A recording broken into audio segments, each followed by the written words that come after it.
All right, so we're looking at the rate of change, and we began talking about that on Friday, what rate of change meant. We talked about that the rate of change, and I called it delta y over delta x at one point, and that's a really good way to write it. Just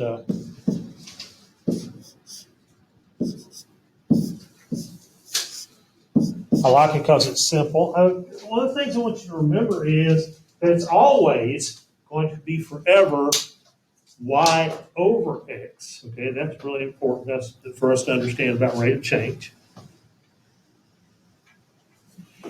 And just like with function notation, there are a lot of words that mean rate of change. Now, we're talking about the constant rate of change here. We'll see it defined as, and maybe have talked about that already, as rise over run. Okay. Another word that we use for rate of change is also the word slope.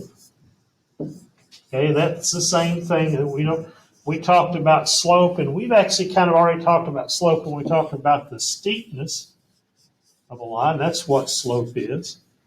And of course, the one I like the best is this delta y over delta x. That helps us understand what rate of change is. If you haven't, I want you to jot those words down in your notes, all of those words, okay? So be sure you got all that, because they all mean the same thing, whether we're talking about slope or the constant rate of change, we're talking about rise over run, or we're talking about steepness, delta y over delta x, that's rise over run.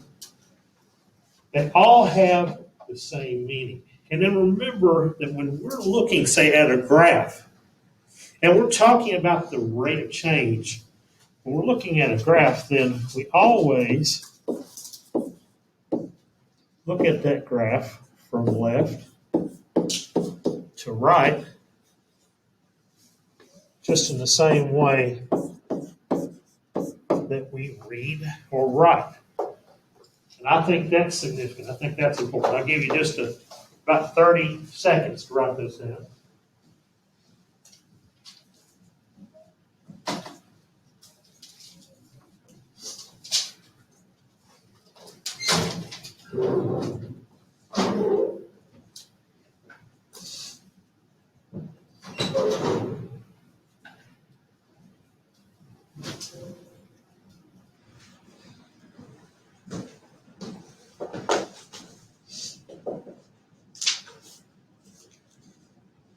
I'm not done.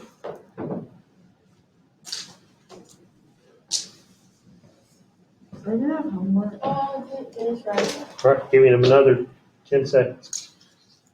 We got lots to do, so I will be sure we get it all done as much as possible in class. If we don't, get everything done, will it be homework? Yeah. Yep.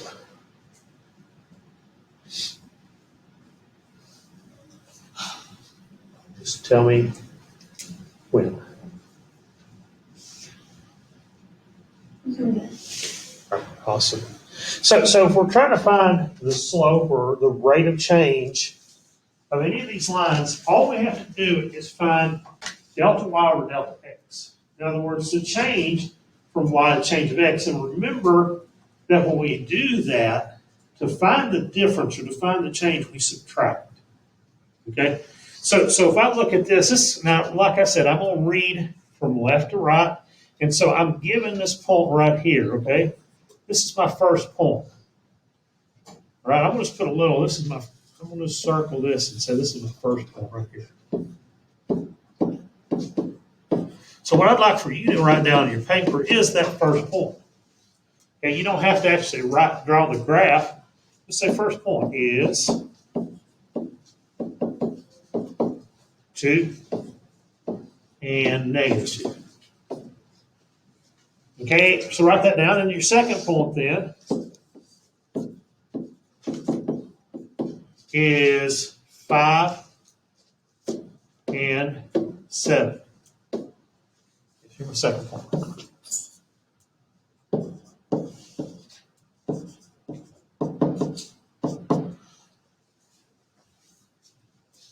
So to define that rate of change, okay, delta y over delta x, how much did it change in y? How much did it change in x? Here's what I want to do. I want to reserve this little variable for slope. That's m. M we'll reserve for slope. I'd like to tell you why that we chose m, but I have no idea why. It's just what they did. It looks like it'd be S for slope, right? Or C for rate of change, or RC, I don't know, but anyway, it's m. And then all I'm going to do is I'm going to take the y of 1 point. I'm going to take my second point. And remember, to find the difference or how much something changes, I have to subtract.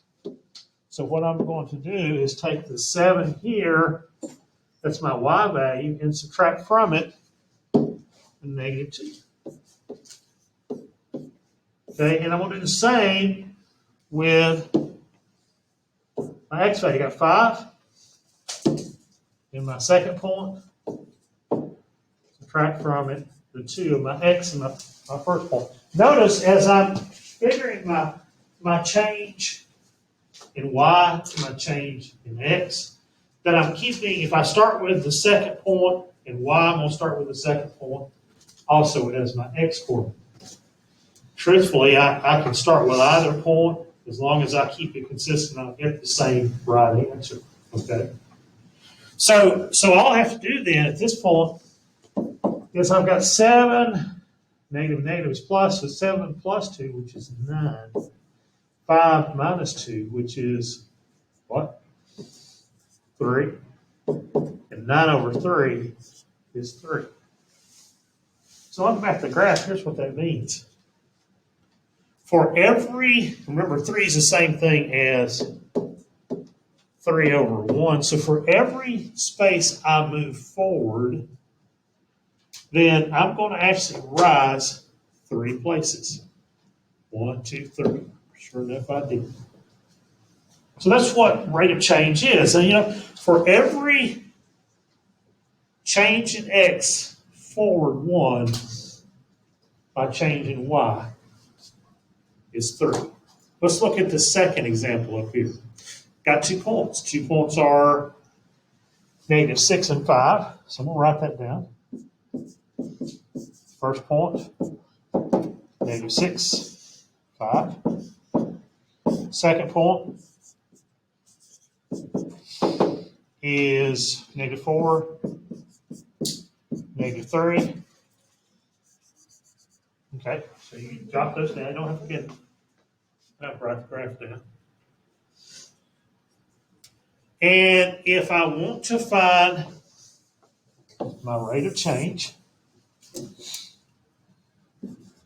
and I said that variable there is m.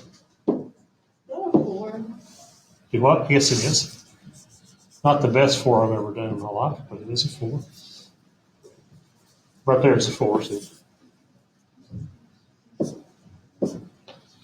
Remember, I just want to find how much is the difference in y over how much is the difference in x.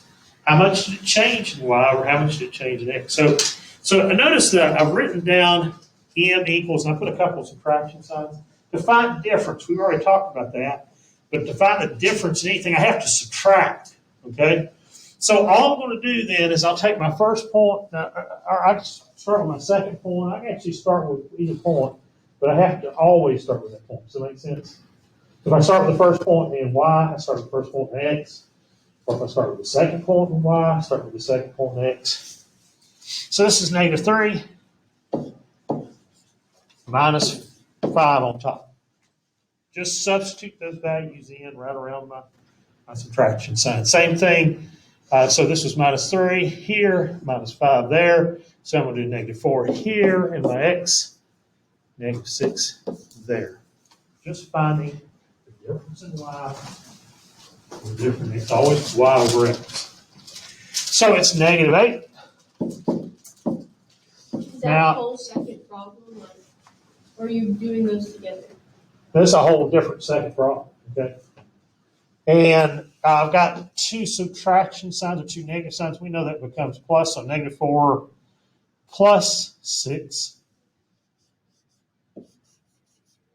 is going to be positive 2. So it's a negative 4 over 2, or no, 8 over 2, really, which is a negative 4. So my slope here is negative 4, or I could say negative 4 over 1. Now, remember the slope in this first one was positive 3. The slope in the second one is negative 4. So how would you mark that? Like, Hang on a sec. So if I go back and I look at the graph, remember we said the slope here was positive 3. We said the slope here was negative 4. What do you see about, I'll come back to your question in a second. What do you see about those two lines that are different? Like from this line to the second one. They're like not. I don't know if it's like pointing the same way. I guess Well, it's like not facing. Like they're not the same. Like, they're not the same. Yeah, you're on the right track. You're thinking correctly. Let's talk about it in terms of steepness. Remember, we moved from left to right on the Can graph, you go right? down a little bit? Do what? Can you go down a little bit so I can get that down? In just a second. Let's focus on the question at hand. The question I'm asking is, looking at these two lines, okay, what do you see that's different from this line versus what is different from the second line? He's on the opposite side. The kind of opposite side. I want you to word it is the steepness different? yeah, talk about steepness. And what is it about steepness? If I'm moving from left to right, then on this line, I'm traveling uphill if I'm And on following. that one, you're traveling. Wouldn't it be downhill? I'm downhill on that one, right? You see that? If I'm moving from left to right, if I'm riding my bicycle, like I hope to do tomorrow, okay, and I'm riding from left to right, I'm always going to go left to right on the graph, then I'm going uphill here. Do you see that? That's not going to be a lot of fun, actually. And then that one's like a really deep. That one's down deep stick. downhill. That's like you take your feet off the brakes and your feet off the pedals and you hold on for dear life. You're going downhill, okay? Because you're just going to go fast. What I see in my slope, remember I told you just a minute ago, the slope of this one is 3. The slope of this one is negative 4. What do you see in that slope? It's negative, so it's going down. Yeah, the negative is going down. The positive's going up. Well, that makes sense because also remember, not only in slope, but rate of change, my change is increasing here. As I go from left to right, I'm increasing by 3 for each step I move forward. Remember, tries overrun. And what I say when I say my rate of change is 3 is every time I step forward 1 unit, I rise 3. Okay, so it makes sense that my rate of change is increasing, that my slope is uphill. It also makes sense that in the second graph, as my rate of change is decreasing, it's going down. So for each step forward 1, I go down negative 4, but that is a negative slope. Makes sense it'll be downhill. It's decreasing. So all those concepts are the same. Oh, you want to look at a couple of things here too. There you go, Shaylin. Or is that good?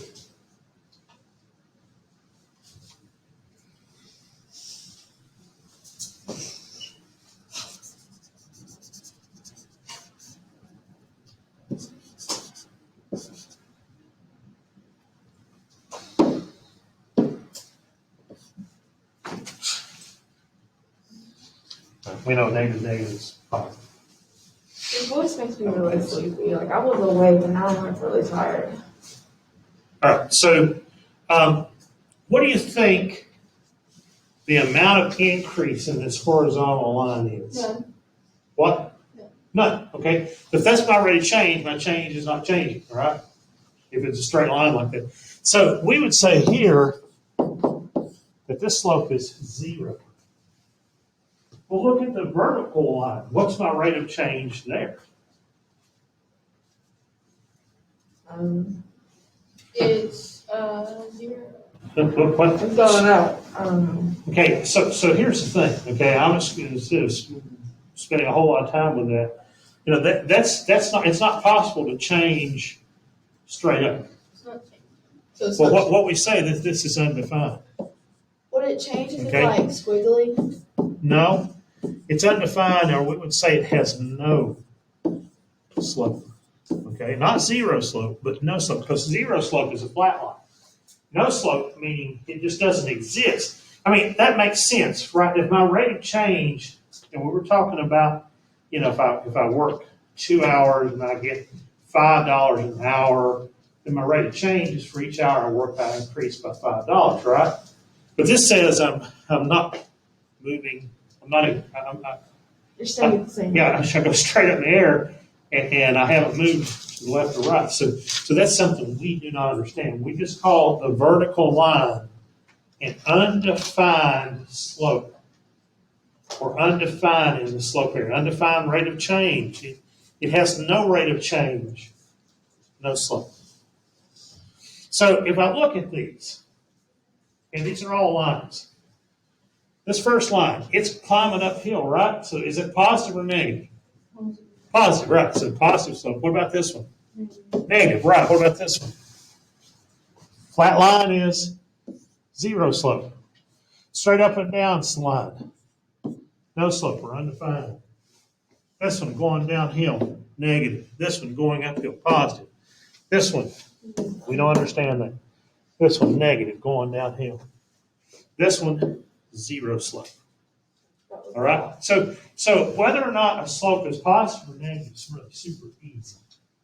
And whether or not it's zero or undefined, those are easy to So recognize wait, as what well. means undefined? The line through it? Say again? The line through it?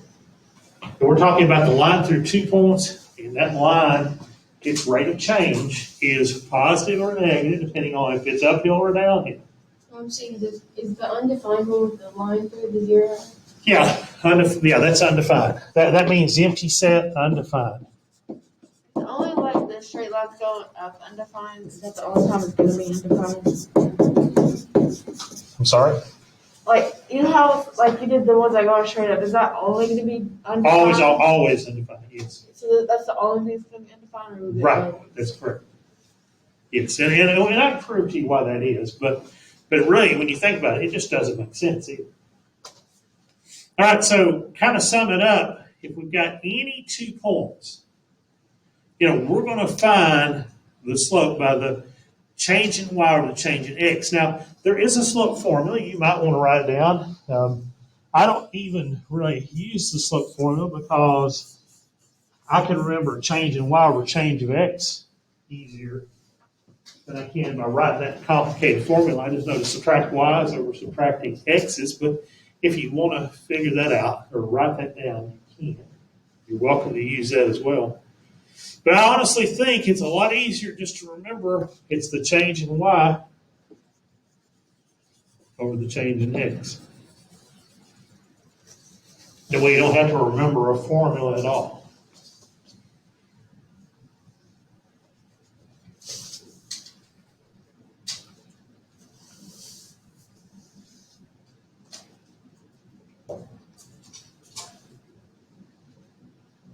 So if I find the rate of change in any of these situations, I'm just going to figure out what is the change in y over the change of x. You know, if I look at this table here, what's happening to y? Is it changing at all? No. No. So my delta y is 0, and my delta x, it's increasing by 1. But 0 over 1 is 0, so I would say the slope here, or the rate of change here, is 0. And it makes sense because I've got no change in y. All right, so here's what I'd like to do. I'd like to go ahead and give you an opportunity to start on the assignment so that you can ask questions in class if you need to, and maybe finish most of it.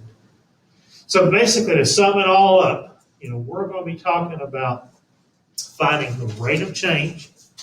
And the rate of change is found whether it's in a table or whether it's in a graph or whether it's just a couple of points by delta y, the change in y over the change in x. And we'll look at that through some homework problems today.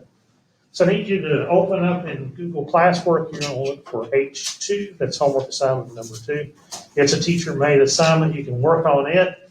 And then once you're finished, submit it there in teacher-made. I'm done, and it'll tell you how many answers you got correct. You haven't put it Yeah, you have to put it up here. Right. It's just 7. Dr.